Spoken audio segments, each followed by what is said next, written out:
The rain hammered against the grimy windows of Murphy's Auto Repair like bullets from heaven, each drop carrying the weight of Marcus Rivera's mounting frustration. 28 years old, covered in motor oil that had become as much a part of his identity as his calloused hands, Marcus wiped his brow with the back of his wrist, leaving another dark smudge across his forehead. "Another day, another broken dream," he muttered, his voice barely audible above the storm raging outside. The bell above the shop door chimed, a sound so rare these days that Marcus actually looked up from the ancient Chevy he'd been wrestling with for the past 3 hours. What he saw made his breath catch in his throat like a fish gasping for air. She stood there, soaking wet from the rain, her designer dress clinging to her frame, her dark hair plastered against her face. Yet somehow, she looked more beautiful than any woman who had ever stepped foot in his humble garage. Her eyes, deep brown like rich coffee, scanned the cluttered workspace with a mixture of desperation and hope. "Please tell me you're still open," she said, her voice trembling slightly. "I've been to 4 other shops today, and everyone keeps telling me the same thing." Marcus straightened up, suddenly aware of how he must look, like a man who'd been wrestling with mechanical beasts all day and losing. We're open. What seems to be the problem?" She stepped forward, her heels clicking against the concrete floor like a countdown timer. "My car, it's a 1967 Mustang Fastback. The engine just died right here in your parking lot, actually. It's like it chose to break down at your doorstep." Marcus's heart skipped a beat. A 67 Mustang. Those were legendary, beautiful, rare, just like the woman standing before him. I can take a look," he stammered, wiping his hands on his already stained coveralls. "But I have to be honest with you." "No?" Her voice cut through the air like a blade. "Don't you dare tell me it can't be fixed. Don't you dare tell me you need days or weeks. I need this car running by tomorrow morning. It's important." The desperation in her voice was raw, real, cutting through Marcus's chest like a hot knife through butter. He could see tears threatening to spill from her eyes, and something deep inside him stirred. A need to protect, to help, to be the hero she clearly needed. "What's your name?" he asked softly. "Elena," she whispered. "Elena Vasquez." "Elena?" Marcus repeated, tasting her name on his tongue like fine wine. "I'm Marcus, and I promise you this. If there's any way to get your car running by tomorrow, I'll find it." She looked at him then, really looked at him, as if seeing him for the first time. Her eyes traveled from his oil-stained face to his determined expression, and something shifted in her gaze. "So you know what?" Elena said, a strange smile playing at the corners of her lips. "I'm going to make you an offer you can't refuse." Marcus raised an eyebrow, intrigued despite himself.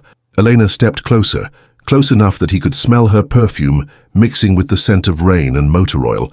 "If you can fix my car's engine, if you can make it purr like it did when my grandfather first gave it to me, I'll marry you." The words hung in the air between them like a challenge, like a dare, like a promise that could change everything. Marcus stared at her, his heart pounding so hard he was sure she could hear it. You're serious?" "Dead serious," Elena replied, extending her hand. "Do we have a deal?" Without thinking, without considering the impossibility of what she was asking, Marcus reached out and shook her hand. Her skin was soft, warm, electric against his rough palm.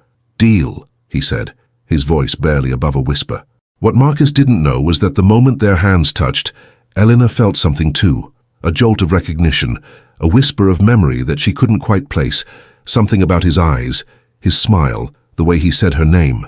But that revelation would have to wait, because right now Marcus had 30 minutes to perform a miracle. The Mustang sat in the garage like a wounded animal, its hood raised like a mouth crying out for help. Marcus circled it slowly, his trained eye taking in every detail of the classic beauty. The cherry-red paint job gleamed even under the harsh fluorescent lights, and despite its current condition, the car commanded respect. "She's beautiful," Marcus breathed, running his hand along the fender. "Your grandfather had excellent taste." Eleanor stood beside him, her arms wrapped around herself as if trying to hold her emotions in check. "He bought it brand new in 1967, said it was his dream car. Hey, he died 6 months ago and tomorrow is—" Her voice cracked like thin ice. Tomorrow would have been his 80th birthday. Marcus felt his chest tighten. This wasn't just about fixing a car.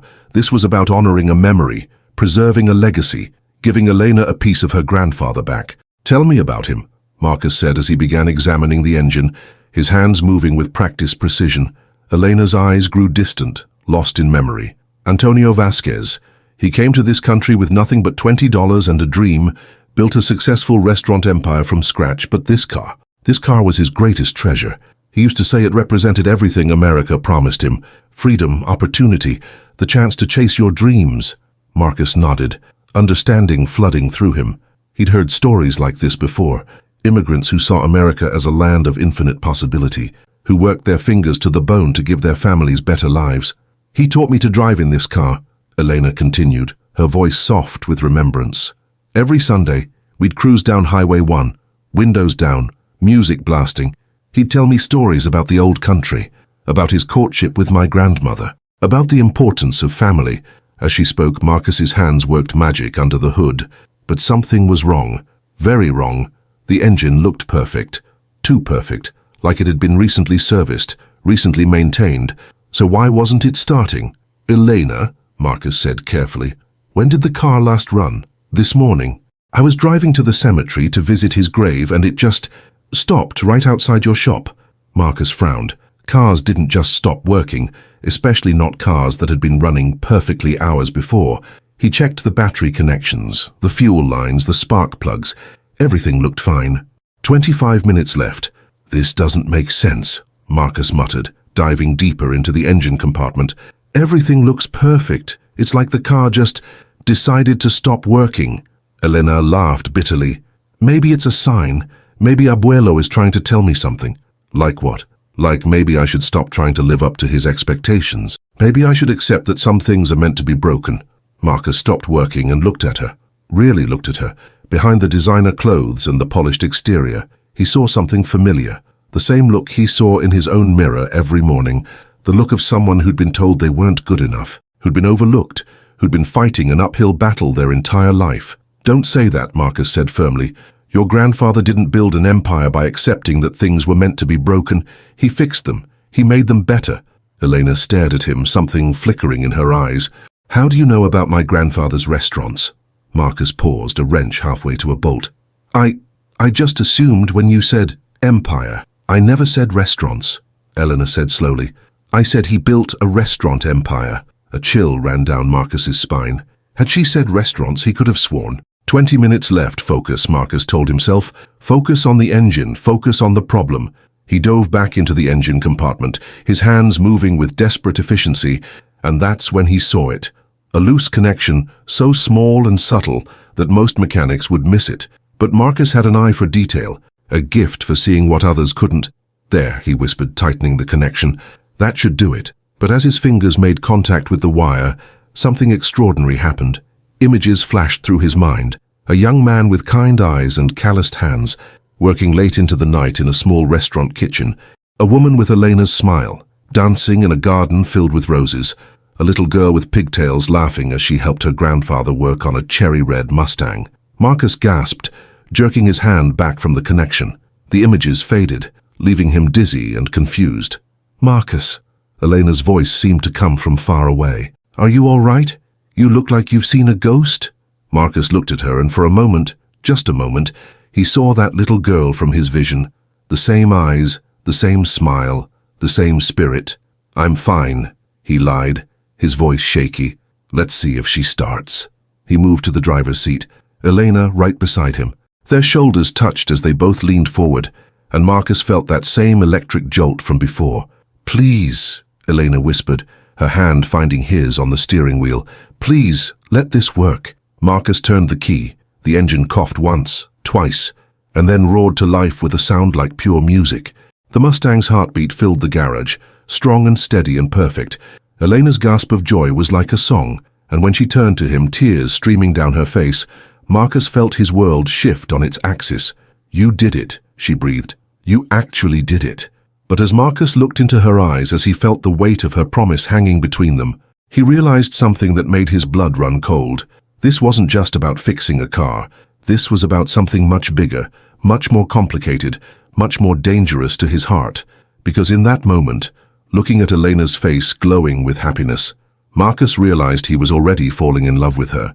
And he had no idea what that was going to cost him. The Mustang's engine purred like a contented cat, filling the garage with its perfect mechanical symphony. But the sound was nothing compared to the symphony of emotions playing across Elena's face. Joy, relief, disbelief, and something else Marcus couldn't quite identify. "I can't believe it," she whispered, her hand still covering his on the steering wheel. "You actually did it in 30 minutes. You did what 4 other mechanics said was impossible." Marcus tried to smile, but his heart was hammering against his ribs like a caged bird. The weight of her promise hung between them like a sword, beautiful and terrifying, and sharp enough to cut through everything he thought he knew about his life. "Eleanor," he began, his voice rough with emotion, "about what you said earlier, tell about the deal we made." She turned to face him fully, her eyes searching his face. "You're going to tell me I was crazy, aren't you? That people don't just propose to strangers in auto shops." "No," Marcus said quickly. "I'm going to tell you that, crazy or not, Wait." Elena's voice cut through his words like a blade. Her eyes had gone wide, her face pale as moonlight. Wait. She was staring at something behind him, something that had clearly shocked her to her core. Marcus turned to follow her gaze, and his heart stopped. There, hanging on the wall behind his workbench, was a framed photograph, an old photograph, faded and yellowed with age. In it, a young man in mechanic's coveralls stood beside a cherry-red Mustang, his arm around an elderly Hispanic man with kind eyes and a warm smile. "That's..." Elena's voice was barely a whisper. "That's my grandfather." Marcus felt the world tilt beneath his feet. "That's impossible." But Elena was already moving, crossing the garage in quick steps to stand before the photograph. Her hands were shaking as she reached up to touch the glass. "This is my grandfather," she said, her voice growing stronger with certainty. "Antonio Vasquez, but who is that young man with him?" Marcus joined her at the photograph, his legs feeling like they were made of lead. "That's my father," he said quietly. "Roberto Rivera, he died when I was 15. Elena spun to face him, her eyes wide with shock, and something that looked like recognition. "Your father worked on my grandfather's car." "More than that," Marcus said. Pieces of a puzzle he'd never known existed suddenly clicking into place. "My father he was your grandfather's mechanic, his friend, this garage. This garage used to be different, smaller. My father and your grandfather, they were partners." The words hung in the air between them like a revelation, like a secret that had been waiting 28 years to be discovered. "Partners." Elena's voice was barely audible. Marcus nodded, memories flooding back, memories he'd buried, memories he'd tried to forget. "After my father died, the partnership dissolved. Your grandfather sold his half of the business to my mother. She never told me why, just said it was complicated." Eleanor's hands flew to her mouth. Oh my God, Marcus, do you know what this means?" "It means," Marcus said slowly, "that our meeting tonight wasn't an accident. It means," Elena whispered, "that you're the son of the man who taught my grandfather everything he knew about cars, the man he talked about for years after he died, the man he said was like a brother to him." Marcus felt tears stinging his eyes. "He talked about my father. Are you kidding? Roberto Rivera was legendary in my family. Abuelo used to say he was the only man who could make a broken engine sing. He said Roberto had magic in his hands." "My father always said the same thing about your grandfather," Marcus replied, his voice thick with emotion. "Said Antonio had a gift for bringing out the best in people, in machines, in everything he touched." They stood there in the silence, the weight of this revelation settling over them like a warm blanket. The rain had stopped, and through the garage windows, the first stars were beginning to appear. "Elena," Marcus said finally, "I need to tell you something." She turned to him, her eyes bright with unshed tears. "When I was working on your car, when I touched that loose connection, I saw something. Images, memories that weren't mine. I saw your grandfather, young and strong. I saw a woman who looked like you, dancing in a garden. I saw a little girl with pigtails, helping her grandfather work on this very car." Elena's breath caught. "That was me. I was 7 years old. We spent every Saturday in his garage, just like this one. He taught me everything. How to check the oil, how to change a tire, how to listen to an engine's heartbeat." "That's impossible," Marcus said. But even as he spoke, he knew it wasn't. People don't just see other people's memories. "Maybe they do," Elena said softly, "when those memories are connected to something bigger than themselves." She stepped closer to him, so close he could see the flecks of gold in her brown eyes. "Marcus," she whispered, "do you believe in fate?" "I didn't," he admitted, "until tonight. My grandfather used to say that some souls are connected across time and space, that when two people are meant to find each other, the universe will move heaven and earth to make it happen." Marcus felt his heart racing. "Elena, what are you saying?" "I'm saying," she said, her voice steady and sure, "that maybe my car didn't break down by accident. Maybe it brought me exactly where I needed to be." She reached up and touched his face, her fingers gentle against his oil-stained cheek. "I'm saying that when I made that crazy proposal, maybe my heart knew something my mind didn't." "Eleanor," Marcus breathed, "you don't know me, you don't know anything about me." "I know you're the son of the man my grandfather loved like a brother," she said.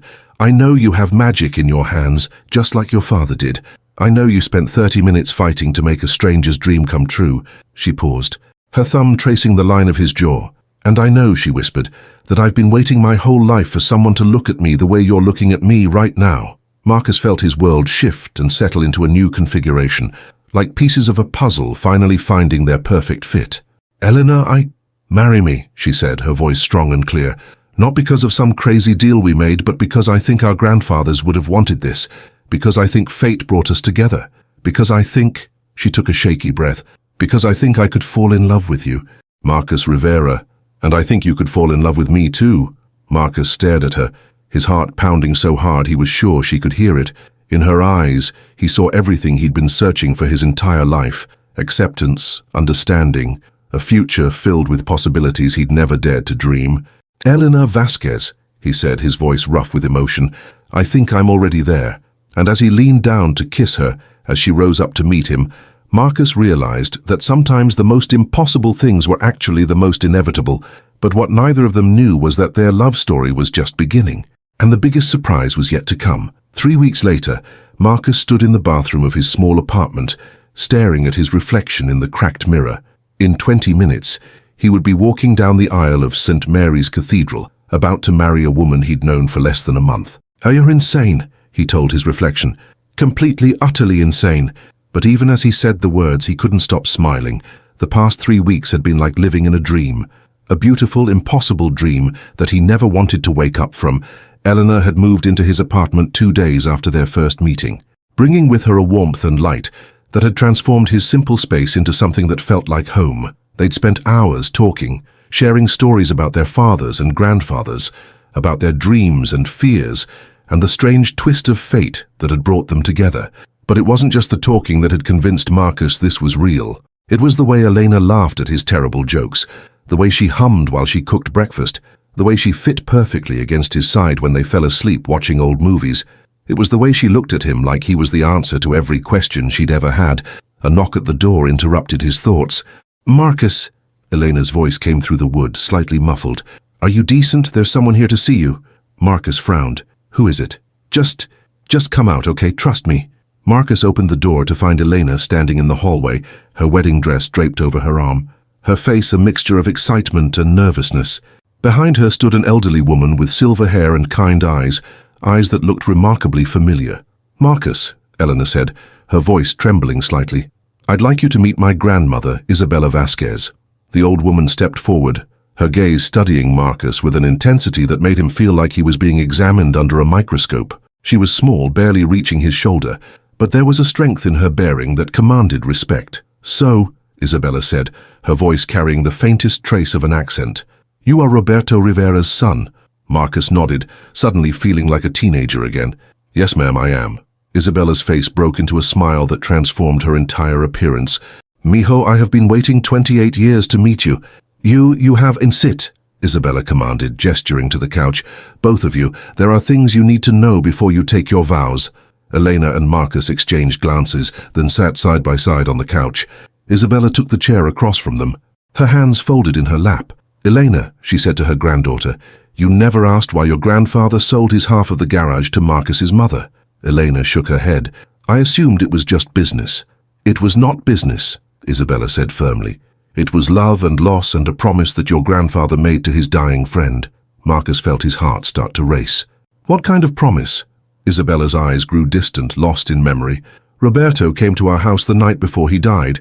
He was sick, mijo, so sick, but he dragged himself out of his hospital bed because he had something important to tell Antonio." She paused, her voice growing soft. "He said he'd had a vision."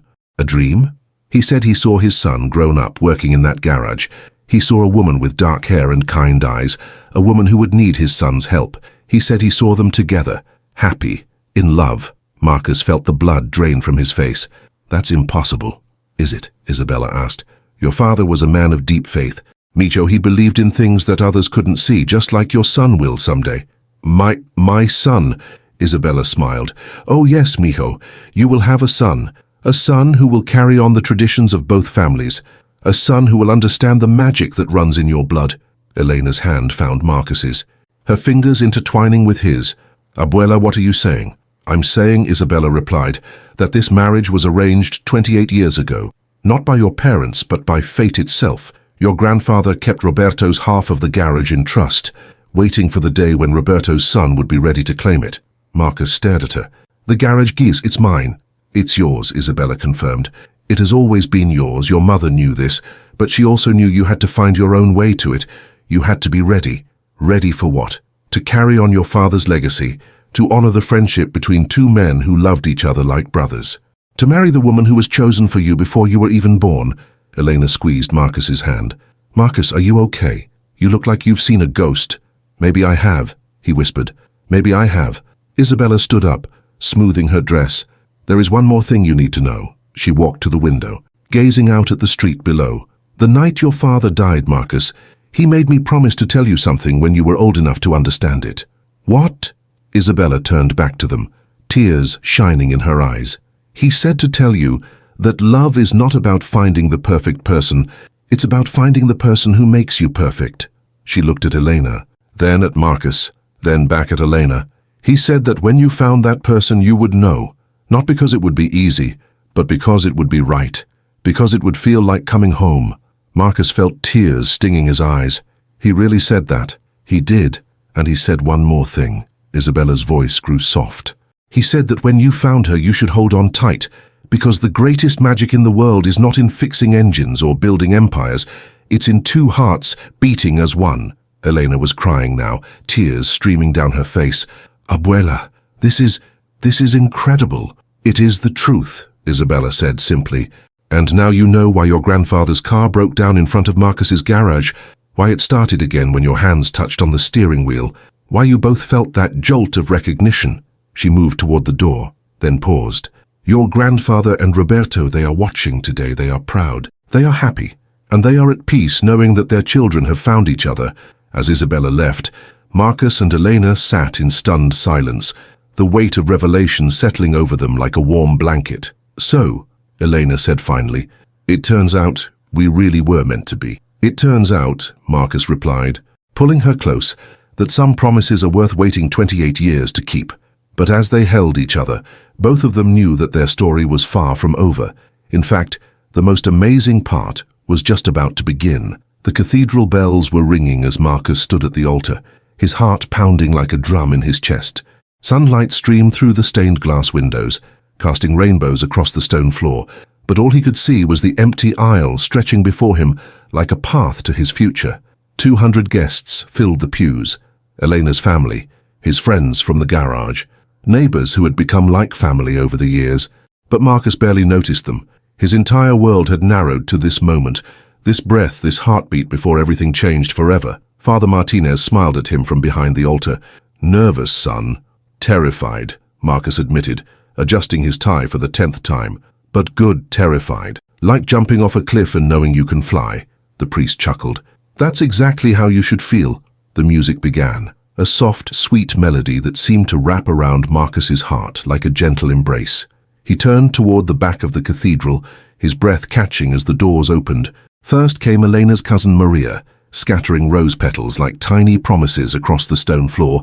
Then Isabella, walking with dignity and grace, her eyes bright with tears of joy. She caught Marcus's eye and nodded as if to say, this is right.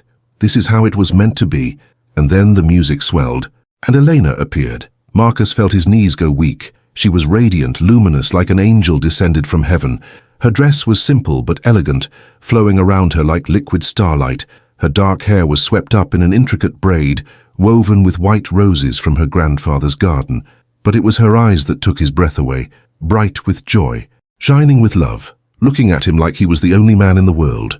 As she walked down the aisle, Marcus saw her grandfather's influence everywhere. She carried Antonio's rosary wrapped around her bouquet. She wore his wife's pearl earrings, and there, Hanging from a chain around her neck was a small silver locket that Marcus recognized from the photograph in his garage. Elena reached the altar, and her father, a man Marcus had met only twice but who had welcomed him like a son, lifted her veil and kissed her cheek. "Take care of my daughter," he whispered to Marcus.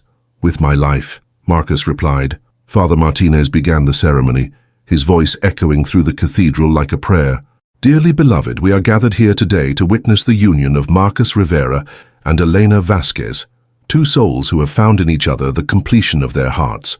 But as the priest spoke, Marcus found himself drifting, lost in Elena's eyes. In them, he saw their future. Children playing in the garage while he worked. Family dinners filled with laughter and love, growing old together while their hands remained intertwined. "Do you, Marcus Rivera, take Elena Vasquez to be your lawfully wedded wife, to have and to hold, in sickness and in health, for richer or poorer, for better or worse, as long as you both shall live?" Marcus's voice rang out clear and strong. "I do. And do you, Elena Vasquez, take Marcus Rivera to be your lawfully wedded husband, to have and to hold in sickness and in health, for richer or poorer, for better or worse, as long as you both shall live?" Elena's voice was soft but unwavering. "I do." "The rings, please." Marcus reached into his pocket, his fingers closing around the simple gold band he'd chosen for Elena. But as he pulled it out, something else came with it. A small, folded piece of paper that fluttered to the floor. Elena bent to pick it up, her eyes widening as she unfolded it. "Marcus, what is this?" Marcus looked at the paper, his heart stopping. It was a letter, written in his father's handwriting. A letter he'd never seen before, had never known existed. I don't know," he stammered. "I've never seen this before." Elena's hands were shaking as she read the letter silently, her face cycling through a dozen emotions. Surprise, confusion, joy, and something that looked like awe. "Elena," Marcus asked, his voice tight with concern. "What does it say?" Elena looked up at him, tears streaming down her face. It's from your father, to you, on your wedding day." She handed him the letter, and Marcus read it aloud, his voice breaking with emotion. "My dearest son, if you are reading this, then the day has finally come. The day I saw in my dreams, the day I prayed for every night since you were born. You are marrying Antonio's granddaughter.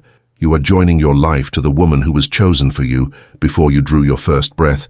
You are fulfilling a promise that was made in love and sealed in faith. I want you to know that I am proud of you, proud of the man you've become, proud of the love you've found, proud of the legacy you will carry forward.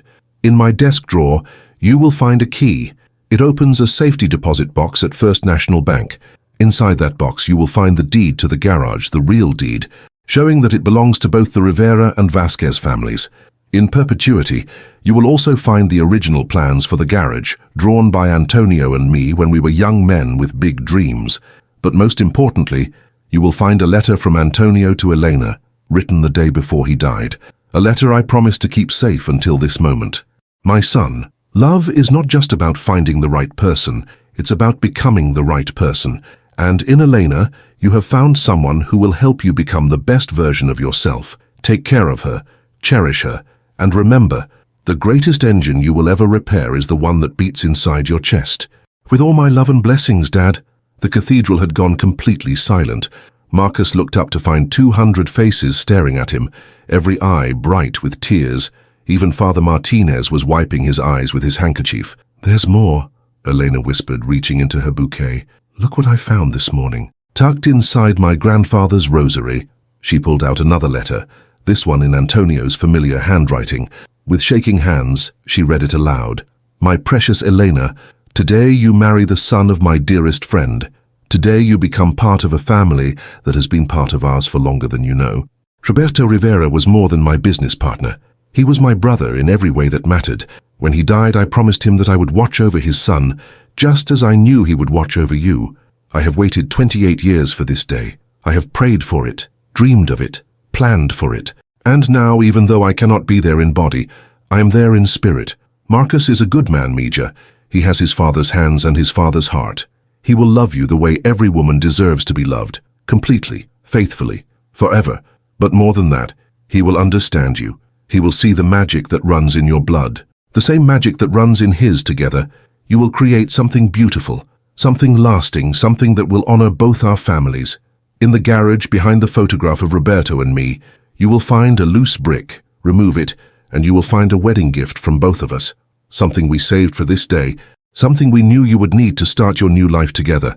Be happy, my darling girl, be loved, and remember, the greatest treasures in life are not things you can hold in your hands, but moments you hold in your heart. With all my love, abuelo. Elena looked at Marcus, her eyes shining with joy and wonder. They planned this, all of it, every single detail. They did, Marcus replied, taking her hands in his.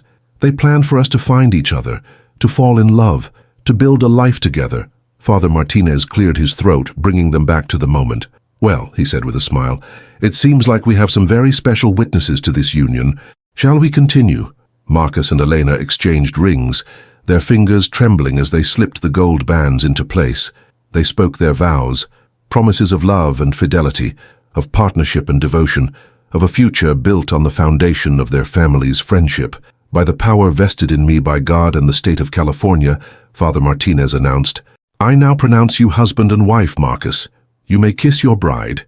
As Marcus leaned in to kiss Elena, as their lips met in a kiss that sealed their union, the cathedral bells began to ring again, but this time they were joined by something else, the sound of a car engine, strong and steady and perfect. Coming from the parking lot outside, Elena broke the kiss, laughing through her tears. Is that the Mustang? Marcus confirmed, grinning.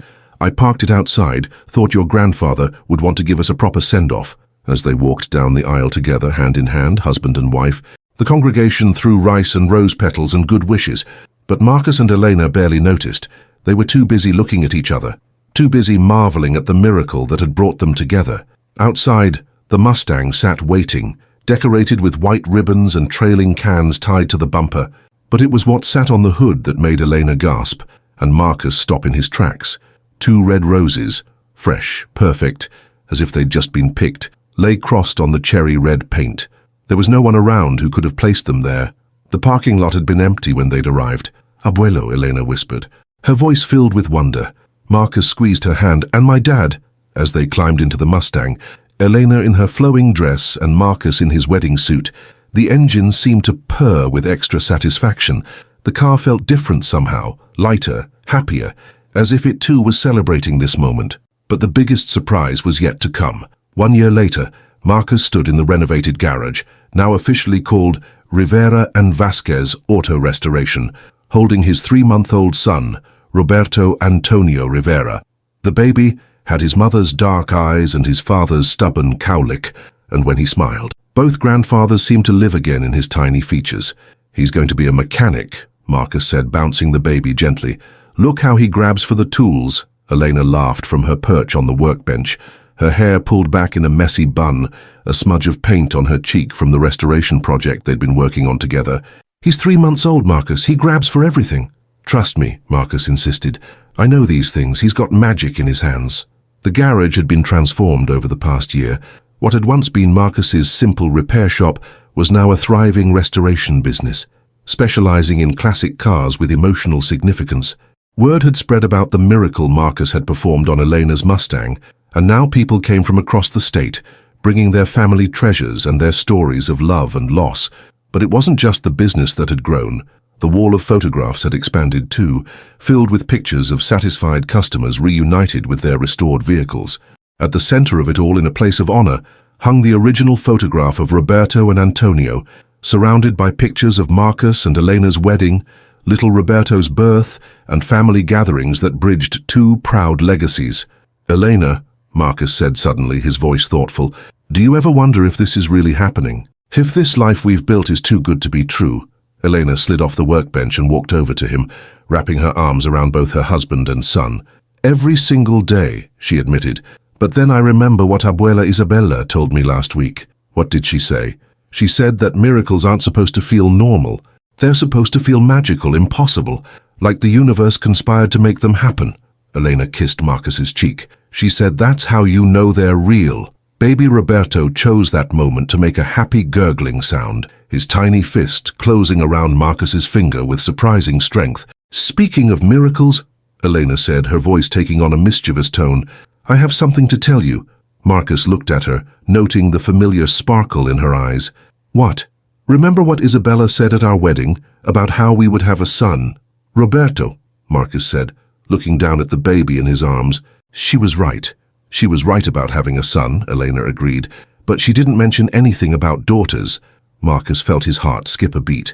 Elena, are you saying... Elena's smile could have lit up the entire garage. I'm saying that little Roberto is going to be a big brother. Marcus stared at her, his mouth opening and closing like a fish out of water. We're having another baby, Marcus, a little girl, according to the ultrasound I had yesterday. Marcus felt tears spring to his eyes. He looked down at Roberto, then back at Elena, then down at Roberto again. A daughter, he whispered. We're having a daughter. We are, Elena confirmed. And I already know what we're going to name her. What? Isabella Marie Rivera, after the two women who made our love story possible, your mother and my grandmother. Marcus felt his knees go weak. He sat down heavily in the nearest chair, still holding Roberto, still trying to process this incredible news. Marcus, Elena's voice was concerned. Are you okay? You look like you're about to faint. I'm perfect, Marcus said, his voice thick with emotion. We're perfect. This whole crazy, impossible, magical life we've stumbled into. It's perfect. Elena knelt beside his chair, her hand resting on his knee. You know what the most amazing part is? What? This is just the beginning. Roberto and Isabella will grow up in this garage, just like we did with our grandfathers. They'll learn about engines and family and the magic that happens when you fix something that's broken. Marcus nodded, unable to speak past the lump in his throat. And someday, Elena continued, when they're grown up and have children of their own, they'll tell the story of how their parents met, how a desperate woman made an impossible promise to a lonely mechanic, how 30 minutes of work led to a lifetime of love. She paused, her eyes growing distant and dreamy. They'll tell their children about the garage where miracles happen, about the grandfathers who arranged a wedding from beyond the grave, about the car that knew exactly where it needed to break down. Roberto gurgled happily, as if he understood every word. Marcus looked around the garage, at the tools that had belonged to his father, at the photographs that told the story of two families becoming one, at the woman who had walked into his life and turned it into something extraordinary. Elena, he said finally, do you remember what you said that first night? About how if I fixed your car, you'd marry me. Of course I remember. Well, I have a new deal for you. Elena raised an eyebrow, intrigued. What kind of deal? Marcus stood up, shifting Roberto to one arm so he could take Elena's hand with the other. If you promise to keep loving me, to keep building this crazy, beautiful life with me, to keep believing in the magic that brought us together, he paused, looking into her eyes, those same brown eyes that had captivated him from the very first moment, then I promise to spend every day for the rest of my life making sure your heart runs as perfectly as that Mustang engine. Elena's eyes filled with tears.